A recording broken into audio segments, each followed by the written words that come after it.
Hi guys, ഞങ്ങളെല്ലാവരും കൂടി നവരാത്രി ഘോഷയാത്ര കാണാൻ വേണ്ടിയിട്ട് റോഡരികിലേക്ക് ചെന്ന് നിൽക്കാമെന്ന് വിചാരിച്ചപ്പോൾ അങ്ങനെ പൊയ്ക്കൊണ്ടിരിക്കുക കേട്ടോ.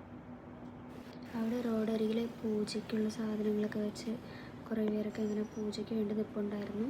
വിഗ്രഹം കൊണ്ടുവരുമ്പോഴത്തേക്കുള്ള പൂജയ്ക്ക് വേണ്ടിയിട്ട് അതുവഴി ഒത്തിരി സ്വീറ്റ്സും പിന്നെന്താ കളിപ്പാട്ടങ്ങളും ബലൂൺസും ഒക്കെ കൊണ്ടുവന്നുണ്ടായിരുന്നു. എന്തായാലും വന്ന സ്ഥിതിക്ക് ഇവിടുത്തെ സ്വീറ്റ്സ് നമുക്ക് വാങ്ങണമല്ലോ, അപ്പോൾ അത് വാങ്ങി. അപ്പോൾ ഞങ്ങളിനി ഘോഷയാത്ര വരാനുള്ള വെയിറ്റിങ്ങിലായിരുന്നു.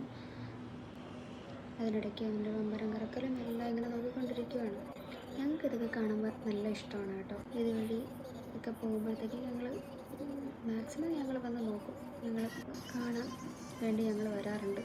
ഫസ്റ്റ് വോയിസ് ഓവർ ആയതുകൊണ്ട് എല്ലാവരും ക്ഷമിക്കണം കേട്ടോ, ഇടയ്ക്ക് പറഞ്ഞു പോയതാണ്. ഇതെല്ലാം ഞങ്ങളിങ്ങനെ കണ്ടുകൊണ്ട് നിൽക്കുന്ന ഒത്തിരി സന്തോഷത്തോടെ ഒത്തിരി ബഹുമാനത്തോടെയാണ് ഞങ്ങൾ കണ്ടുകൊണ്ട് നിൽക്കുന്നത്. ഇതൊക്കെ സത്യം പറയാൻ കാണുമ്പോഴേ ഒരു രോമാഞ്ചം എന്ന് പറയുമല്ലോ, അത് തന്നെയാണ്.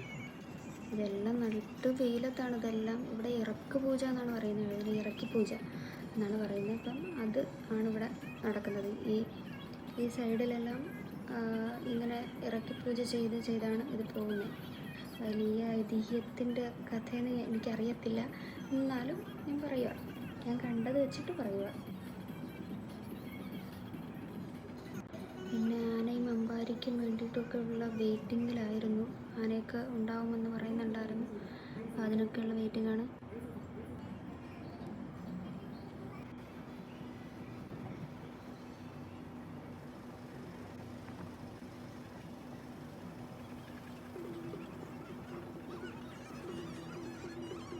അതേ വരുന്നുണ്ടാന. ഓര് കാണിച്ചു കൊടുക്കാനാണ്. അവനോട്ട് നോക്കുന്നു പോലുമില്ലായിരുന്നു. പറഞ്ഞാലോട്ടും അറിയാനുള്ള പ്രായമായിട്ടില്ലല്ലോ. അവരുടെ പൂജ കഴിഞ്ഞതിന് ശേഷം അവർ ഇതും കഴിഞ്ഞ് പാസ് ചെയ്ത് വീണ്ടും പത്മനാഭ സ്വാമി ക്ഷേത്രത്തിലൊക്കെ ആയിരിക്കണം പോയിരിക്കുക.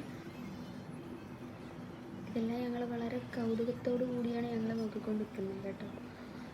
ഇതെല്ലാം കഴിഞ്ഞ ശേഷം ഞങ്ങൾ നേരെ ഞങ്ങളുടെ വീട്ടിലേക്ക് തിരിച്ചു പോന്നു. Thank you guys.